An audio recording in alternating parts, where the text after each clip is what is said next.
ہدہد جو تھا وہ نظر نہیں آیا۔ حضرت سلیمان علیہ السلام کو اس کے اوپر بڑا غصہ آیا۔ وَتَفَقَّدَ الطَّيْرَ فَقَالَ مَا لِيَ لَا أَرَى الْهُدْهُدَ، فرمایا میں ہدہد کو دیکھ نہیں رہا، اور پھر یہ جملہ بولا تو اس کے بعد فرمایا أَمْ كَانَ مِنَ الْغَائِبِينَ، وہ تو غائب ہو گیا ہے۔ آگے فرمایا لَأُعَذِّبَنَّهُ عَذَابًا شَدِيدًا، میں ہدہد کو عذاب سخت دوں گا۔ ایک بات کہی، آگے کہا أَوْ لَأَذْبَحَنَّهُ، یا میں اس کو ذبح کروں گا۔ پھر آگے فرمایا أَوْ لَيَأْتِيَنِّي بِسُلْطَانٍ مُبِينٍ، یا وہ میرے پاس اپنے بے قصور ہونے کی کوئی دلیل پیش کرے۔ یعنی جب حضرت سلیمان علیہ السلام نے دیکھا نا کہ ہدہد یہاں پر نہیں ہے، کافی وقت گزرے گا کہ وہ جو ہے وہ غائب ہے، تو آپ نے یہ کہا کہ میں یا تو ان کو قتل کروں گا، ذبح کر ڈالوں گا، یا میں ان کو سخت ترین عذاب دوں گا، اور یا پھر وہ کوئی اپنی دلیل جو ہے وہ میرے سامنے بے قصور ہونے کی پیش کرے۔ اب حضرت سلیمان علیہ السلام نے جب یہ حکم دیا تو یہ ایک یہ واقعہ اصل میں اس وقت کا تھا کہ جب بیت اللہ شریف سے حاضری دے کر وہاں سے آپ واپس مقام صنعاء کی طرف تشریف لا رہے تھے، اس وقت آپ نے جو ہے وہ دیکھا۔ اور یہ جو ہدہد ہے یہ آپ کا بڑا ایک لاڈلا جانور تھا، اور یہ جانوروں میں ایک انجینئر ہے، ان کے اندر ان کا کام یہ ہوتا ہے کہ یہ حضرت سلیمان علیہ السلام کے ساتھ جاتا تھا، تو جس جگہ پہ پڑا ہوتا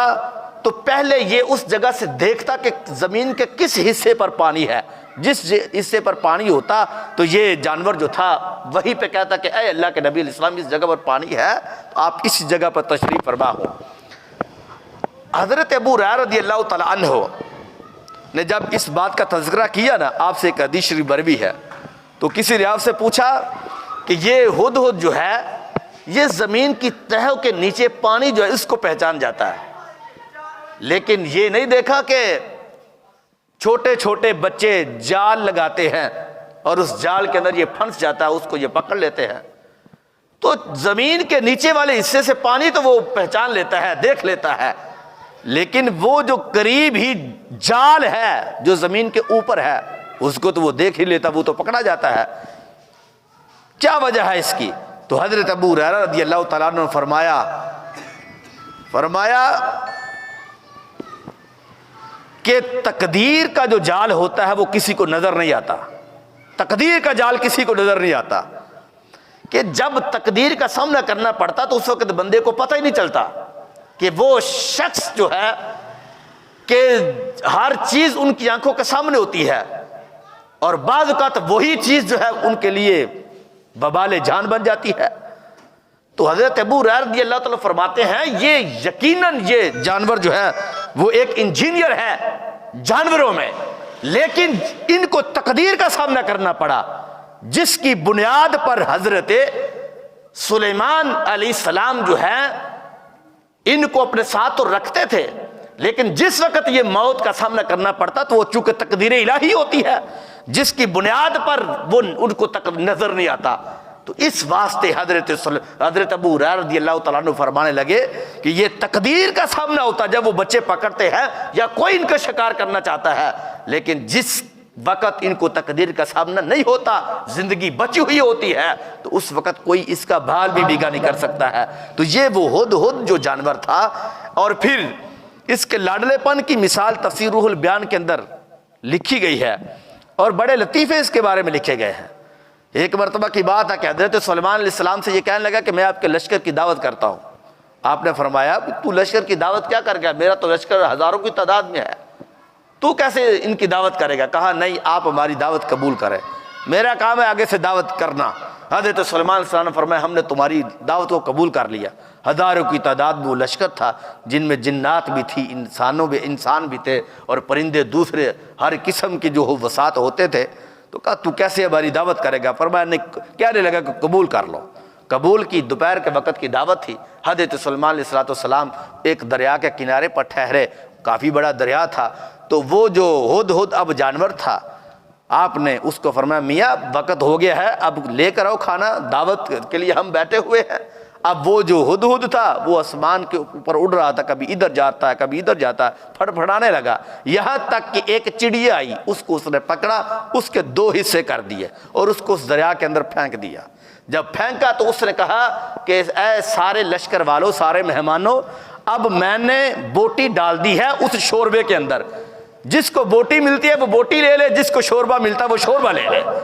اب یہ ان کا ایک لاڈلا پن ہوتا تھا حضرت سلیمان علیہ السلام کے ساتھ۔ تو یہ اس کے بڑے تفسیر روح البیان کے اندر یہ لطیفے موجود ہے۔ تو آپ جانتے ہیں کہ جو بندہ لاڈلا ہوتا ہے یا جو شاگرد جو ہے وہ ذہین ہوتا ہے، اگر وہ کوتاہی کرے، فرما بردار جو ہوتا ہے وہ کوتاہی کرے تو استاد کو بڑا غصہ آتا ہے۔ جو نالائق ہوتا ہے تو وہ چھٹی کر بھی لے تو استاد کہتا ہے جان چھوٹی ہے، ٹھیک ہے گھر میں رہے اتنی دیر، میرا دماغ جو ہے وہ صحیح رہے۔ حضرت حسن بصری رضی اللہ تعالیٰ عنہ جب تقریر کرتے تو حضرت رابعہ بصری رضی اللہ تعالیٰ عنہا پردے کے پیچھے بیٹھ کر آپ کی تقریر سنا کرتے تھے، اور تقریر کرنے سے پہلے ادھر حضرت امام حسن بصری رضی اللہ تعالیٰ عنہ بھی جو ہے وہ دیکھ لیتے، پتہ کرواتے، دیکھو رابعہ بصری آئی کہ نہیں۔ اتنا یعنی ایک لگو تو دو بات سمجھنے والے جو ذہین لوگ ہوتے ہیں ان سے پھر استاد بھی جو ہے وہ پیار کرتے ہیں، اور ان کی جب چھٹی ہوتی ہے تو غصہ بھی ان سے ڈبل ہوتا ہے کہ میرا تو تمہارے اوپر بڑا اعتماد تھا، بڑی محبت تھی، اور تم ہی مجھے اس طرح کرنے لگے ہو۔ اب ہدہد کے بارے میں چونکہ آتا ہے کہ وہ لاڈلا جانور تھا آپ کا، تو آپ نے اس لیے فرمایا اتنی مدت گزر گئی، اتنا وقت گزرا کہ تو میرے پاس آیا نہیں ہے، لَأُعَذِّبَنَّهُ، میں تمہیں عذاب دوں گا، یا پھر فرمایا کہ میں تجھے قتل کروں گا، اور پھر فرمایا اگر تیسری بات یہ ہے کہ اگر تو کوئی معقول چیز جو ہے، معقول بات مجھے میرے سامنے پیش کرے، کوئی دلیل، تو پھر میں تجھے چھوڑ ڈالوں گا۔ اب یہ تیسری بات تھی، 3 باتیں تھی ہوا سے۔ اختصار یہ ہے کہ آپ نے اپنے ایک جو باز تھا، شہباز اس کو کہا جاتا ہے، آپ نے اس کو حکم دیا کہ پتہ کرو ہوا کے اندر اڑ کر دیکھو کہ ہدہد کہیں قریب آ تو نہیں رہا۔ اب وہ اوپر جب دیکھا تو وہ ہدہد بالکل واقعی قریب آ چکا تھا۔ اب وہ قریب آیا تو اب وہ جو باز تھا اس کو مارنے لگا۔ اس ہدہد نے دیکھتے ہی کہا کہ تجھے میں اس رب کا واسطہ دیتا ہوں جس نے تجھے پیدا کیا اور مجھے پیدا کیا، پہلے میری بات تو سن لے پھر مجھے تکلیف دینا۔ اب اس شہباز، اس باز نے کہا کہ مجھے نبی علیہ السلام نے، حضرت سلیمان علیہ السلام نے حکم دیا کہ تجھے سخت سزا دوں یا تجھے میں قتل کر ڈالوں۔ اب اس ہدہد نے کہا کیا کوئی اللہ کے نبی نے کوئی ایسی درمیان کے اندر چیز یا استثناء رکھا ہے کہ کوئی مجھے 1 منٹ کا وقت دے دے کہ میں اپنی دلیل پیش کر سکوں؟ تو اس باز نے کہا ہاں رکھا ہے۔ تو آپ کہنے لگے کہ ٹھیک ہے مجھے پھر ان کے پاس جانے دیجیے گا۔ اب وہ جانور حضرت سلیمان علیہ السلام کے پاس آیا۔ حضرت سلیمان علیہ السلام بڑے غصے میں تھے، پاس آ کر اس نے اپنے سر کو جھکا لیا، جھکانے کے بعد کہتا ہے کہ اے اللہ کے نبی علیہ السلام، ڈریے اس دن سے کہ جس دن آپ کو اپنے رب کے حضور حاضر ہونا ہے۔ اب یہ بات جب اس ہدہد نے کہی تو حضرت سلیمان علیہ السلام کا جو غصہ تھا وہ ٹھنڈا ہو گیا، جس کو قرآن کے اندر یہ بیان کیا گیا ہے فَمَاكَثَ غَيْرَ بَعِيدٍ، پس وہ تھوڑی ہی دیر ٹھہرا تھا کہ وہ حاضر ہو گیا، اور حاضر ہو کر کہنے لگا فَقَالَ أَحَطْتُ بِمَا لَمْ تُحِطْ بِهِ وَجِئْتُكَ مِنْ سَبَإٍ بِنَبَإٍ یقین۔ اس نے کہا حضور میں ایسی بات معلوم کر کے آیا ہوں جس پر شاید آپ مطلع نہ تھے، اور میں آپ کے پاس ملک سبا ایک یقینی خبر لایا ہوں، ملک سبا کی ایک یقینی خبر لایا ہوں۔ آپ نے اس چیز کا مشاہدہ نہیں کیا ہوگا جس چیز کا مشاہدہ آج میں کر کے آیا ہوں، تو میں آپ کو یقینی خبر جو چشم دید ہے کہ میں خود دیکھ کر آیا ہوں وہ میں آپ کو بتانا چاہتا ہوں۔ اب یہ بات اس نے کہی تو حضرت سلیمان علیہ السلام نے فرمایا اچھا چلو بتاؤ۔ آپ نے آگے سے کہا، اب اس ہدہد نے جواب دیا انی وجدت امرأۃ تملکہم وأوتیت من کل شیء ولہا عرش عظیم۔ کہنے لگا کہ میں نے ایک ایسی خاتون کو دیکھا جو بادشاہت کے تخت پہ براجمان ہے، یعنی اس ملک کی جو خاتون ہے وہ بادشاہ ہے، اور میں نے ایک ایسی عورت وہاں دیکھی ہے جو ان پر حکومت کرتی ہے اور اقتدار کی مسند پہ بیٹھی ہے، اور وہ ملک کے اوپر حکومت رب کریم نے ان کو بخشی ہوئی ہے، اور جس تخت کے اوپر وہ بیٹھتی ہے اس تخت جیسا میں نے کبھی کوئی تخت نہیں دیکھا۔ وہ 40 ہاتھ چوڑا اور 80 ہاتھ وہ لمبا تخت، سونے، چاندی اور دیگر جو زیورات اور قیمتی دھاتوں سے وہ بنا ہوا ہے اس کے اوپر، اور اس کی 7 منزلیں ہیں۔ سب سے اوپر والی وہ منزل کے اوپر بیٹھتی ہے، ایک طرف 12,000 ان کے سردار ہے، دوسری طرف دوسرے ہے، اور وہ اتنی شان و شوکت کے ساتھ بیٹھتی ہے کہ ہر سردار اور ہر شخص جو ہے ان کے آگے اپنے سر کو جھکائے ہوئے ہے۔ اور پھر آگے سے کیا کہنے لگا، کہتا کہ حضور وجدتها وقوما یسجدون للشمس من دون اللہ، کہ وہ جو قوم ہے، یعنی اتنی شان و شوکت ملنے کے باوجود جو ہے وہ قوم رب کو نہیں پوجتی بلکہ وہ سورج کی پوجا کرتی ہے، سورج کی عبادت کرتی ہے، رب کی عبادت نہیں کرتی۔ وَزَيَّنَ لَهُمُ الشَّيْطَانُ أَعْمَالَهُمْ، اور شیطان نے ان کے اعمال ان کے لیے مزین کر دیے۔ سادے لفظ میں یوں سمجھے کہ جس طرح وہ لوگ کہتے ہیں کہ ہمارے پاس اتنی دولت ہے، تو اگر ہم برے ہیں تو پھر ہمارے پاس دولت اتنی کیوں ہے، ہمارے پاس تو اتنی گاڑیاں، ہمارے پاس تو اتنی شان و شوکت والے محل ہیں، تو اگر ہم ہی غلط ہے تو پھر جو ہے وہ ہمیں ایسا کیوں دیا گیا۔ رسول اللہ صلی اللہ علیہ وسلم تشریف فرما تھے تو یہ اس وقت کے جو مشرکین مکہ، ابو جہل جیسے لوگ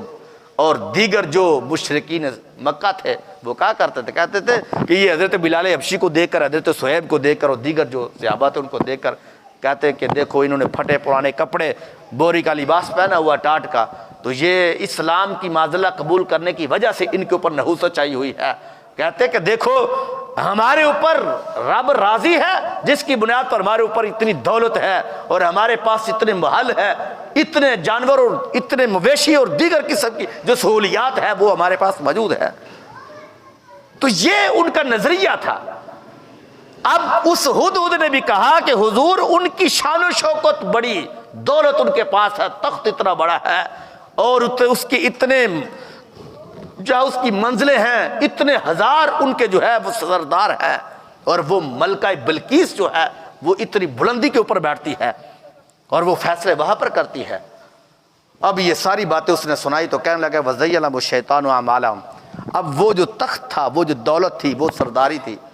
اس شیطان نے ان کے لیے مزین کی ہوئی تھی کہ بھائی تم سچے ہو، جس کی بنیاد پر ہی تمہیں اتنی شان و شوکت دی گئی ہے۔ لیکن کہنے لگا کہ حضور وہ کام ان کا کیا تھا کہ وہ سورج کی پوجا کرتی تھی، رب کو چھوڑے ہوئے تھے۔ آگے اب کیا ہوا، حضرت سلیمان علیہ السلام نے ان کی بات کو سنا، فرمانے لگے، اس ہدہد سے آگے کہنے لگے قال سننظر اصدقت ام کنت من الکاذبین، فرمانے لگے کہ اے ہدہد اب ہم دیکھتے ہیں کہ یہ جو تم نے مجھے بات سنائی ہے یہ سچی ہے یا جھوٹی ہے۔ اصدقت ام کنت من الکاذبین، جو تو مجھے کہہ رہا ہے یہ سچ ہے یا جھوٹ ہے، اب ہم دیکھتے ہیں۔ آگے پھر یہ حضرت سلیمان علیہ السلام نے کیا کیا، اذهب بکتابی ھذا فالقہ الیہم ثم تول عنہم فانظر ماذا یرجعون، آپ نے ایک خط لکھا اور آپ نے فرمایا کہ یہ خط تو لے جا اور اس کو جا کر دے دو۔ اس خط کے اندر صرف 2 لفظ تھے جو میں آگے جا کے آپ کو بتاتا ہوں۔ اب وہ ملک سبا جو تھا، حضرت سلیمان علیہ السلام جس جگہ میں تشریف فرما تھے وہاں سے 1 مہینہ جانے کا لگتا اور 1 مہینہ واپس آنے کا لگتا۔ حضرت سلیمان علیہ السلام نے اس ہدہد کو بھیجا اور اب وہ چلا گیا۔ جانے کے بعد اب ہوا کیا، اب وہ خط جو تھا اس کو جا کر دے دیا گیا۔ وہ ہدہد اوپر آیا اس کے محل کے اوپر، تو اس چبوترے سے اس نے وہ خط پھینکا تو اس کی جھولی کے اندر جا کر گر گیا۔ وہ بیٹھی ہوئی تھی تخت کے اوپر، جب اس نے خط کھولا تو کھولتے ہی اس کے جسم کے اوپر لرزہ طاری ہو گیا، کیونکہ اللہ کے نبی کی جلالت ہوتی ہے، رعب اور دبدبہ ہوتا ہے۔ اب اس نے جب خط پڑھا تو پڑھتے ہی اس کا وجود کانپنے لگا، اور اس نے اپنی قوم کے سردار کو کہا کہ اے میری قوم کے سردارو، قالت یا ایھا الملأ انی القی الی کتاب کریم، کہ میری طرف ایک عزت والا خط ڈالا گیا۔ اب یہ جو خط کہا نا کہ وہ عزت والا خط، حالانکہ اس نے تو حضرت سلیمان علیہ السلام کو دیکھا ہی نہیں تھا، لیکن اس کی زبان پر یہ لفظ نکلے کہ یہ عزت والا خط الیہ کریم، میری طرف یہ عزت والا خط بھیجا گیا۔ محدثین نے لکھا کہ یہ جو اس نے لفظ بولے تھے حضرت سلیمان علیہ السلام کے خط کی عزت کے بارے میں، رب کریم نے ان ادب کی وجہ سے اس ملکہ بلقیس کو بھی اسلام کی دولت عطا فرما دی تھی۔ اور دوسری طرف وہ خسر و پرویز جس کی طرف ہمارے آقا علیہ السلام کا خط گیا تھا، حضور نے خط بھیجا تھا، تو اس ظالم نے سرکار کو اس خط کے ٹکڑے ٹکڑے کر دیے، خط کا ادب نہ کیا۔ تو نبی پاک علیہ السلام کو پتہ چلا تو آقا علیہ السلام نے اللہ کریم کی بارگاہ میں عرض کی، اور سرکار نے اپنے صحابہ کی طرف منہ کر کے فرمایا کہ جس طرح اس نے میرے خط کے ٹکڑے ٹکڑے کیے، اس طرح اس کی سلطنت کے بھی ٹکڑے ٹکڑے ہو جائیں گے۔ اور زمانہ جانتا کہ کسریٰ کا حال کیا ہوا، زمانہ جانتا کہ اس روم کا حال کیا ہوا تھا، کہ سرکار کے خط کی بے ادبی کی، ان کی پوری سلطنت کو پارا پارا کر دیا گیا۔ اور ادھر اس ملکہ بلقیس جس کو اتنی شان و شوکت تھی کہ جن کے پاس بیٹھنے والے 12,000 سردار تھے، پھر ان کے پاس، ان سرداروں کے پاس بھی ہزاروں کی تعداد میں جو ہے ان کے خادمین تھے، جنگجو تھے، اور بڑے خطرناک قسم کے وہ جنگجو تھے، لیکن اس نے خط کا احترام کیا، رب نے ان کو اسلام کی دولت عطا فرما دی ہے۔ جس نے چھوٹا سا بھی احترام تھوڑا سا بھی کسی کا کیا، رب نے ان کو بڑی شانیں دی ہے۔ اب ہوا کیا، آپ نے اس ملکہ بلقیس نے سرداروں کو بلایا تو ان سے مشورہ لیا اور ان سے پوچھا کہ بتاؤ اس کا کیا کیا جائے۔ سردار جو تھے مرد تھے، انہوں نے کہا کہ پریشانی والی کون سی بات ہے، ہم ایسا کرتے ہیں کہ ہم اپنی تلواریں، نیزے اور ہر قسم کا جو جنگی لباس ہے، جنگی اشیاء ہے، ان کو ہم لیتے ہیں تو ہم ان کی طرف چل پڑتے ہیں، ہم ان سے جنگ کرتے ہیں، ہم تو ان کو چھوڑیں گے نہیں، صفحہ 80 سے مٹا دیں گے۔ وہ ملکہ بلقیس بڑی سمجھدار تھی، کہنے لگی، یہ قرآن کے اندر موجود ہے کہ کہنے لگی وَجَعَلُوا أَعِزًّا أَهْلِهَا أَذِلَّةً وَكَذَلِكَ يَفْعَلُونَ، وہ کہنے لگی کہ جن سے تم جنگ کرنے کا ارادہ کر رہے ہو یا سوچ رہے ہو، تم ان کو جانتے نہیں ہو کہ اس نے خط کے اندر کیا لکھا۔ انہوں نے خط کے اندر لکھا اللہ تعالیٰ علیہ وَأْتُونِي مُسْلِمِينَ، خط کے اندر یہ لفظ تھے کہ اے ملکہ بلقیس، یا تو اپنے آپ کو میرے اوپر بلند نہ کر اور اپنے آپ کو میرے سے اونچا نہ کر،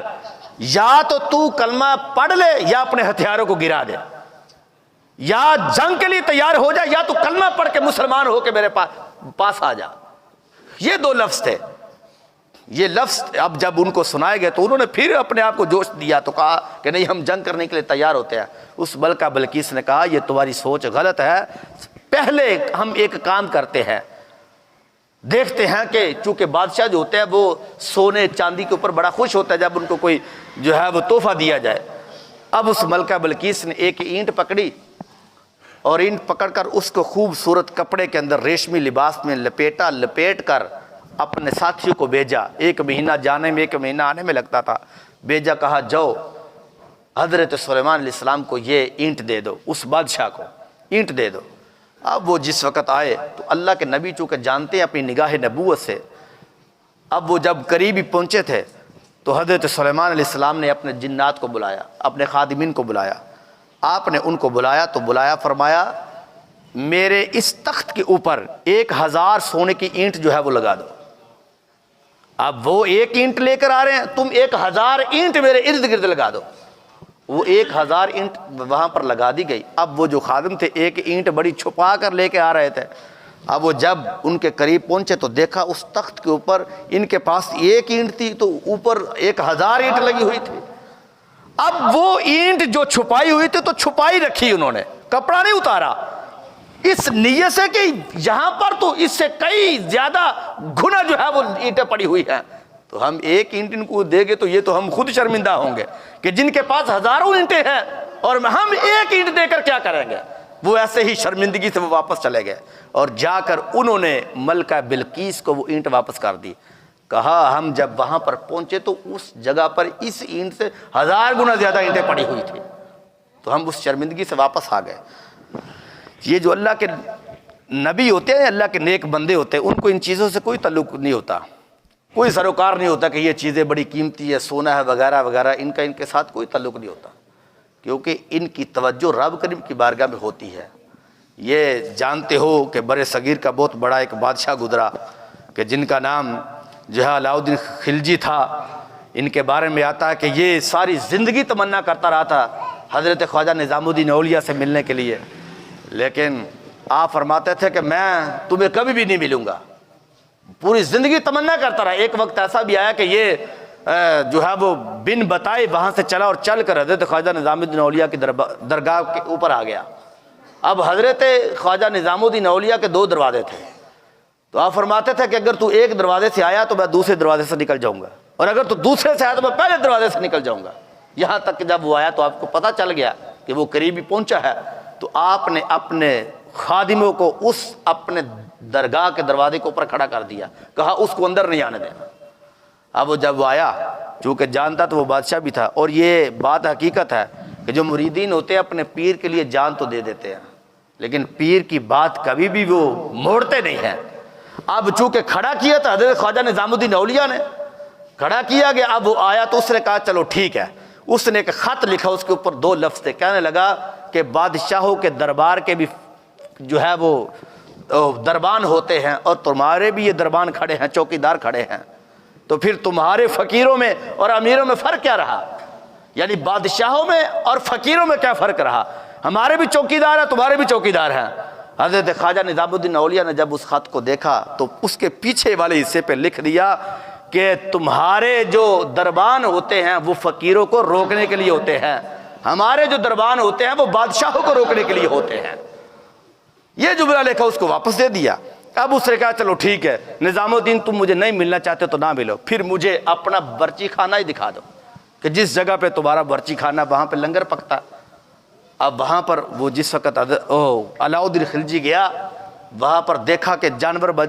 باندھے ہوئے ہیں، قلعے لگے ہوئے ہیں، اور وہاں پر میخیں ہیں۔ کہتا جب اس نے دیکھا کہ کوئی میخیں سونے کی ہے، کوئی قلعے جو زمین پر لگائے ہوئے ہیں جانوروں کے باندھنے کے لیے، کوئی سونے کے ہے، کوئی چاندی کے ہے، یہاں تک کہ جو گھوڑے تھے ان کی جو نتھیں تھی وہاں پر جو لگائے ہوئے تھے وہ بھی سونے کے تھے۔ اب وہ بڑا حیران ہوا، اس نے پھر لکھا،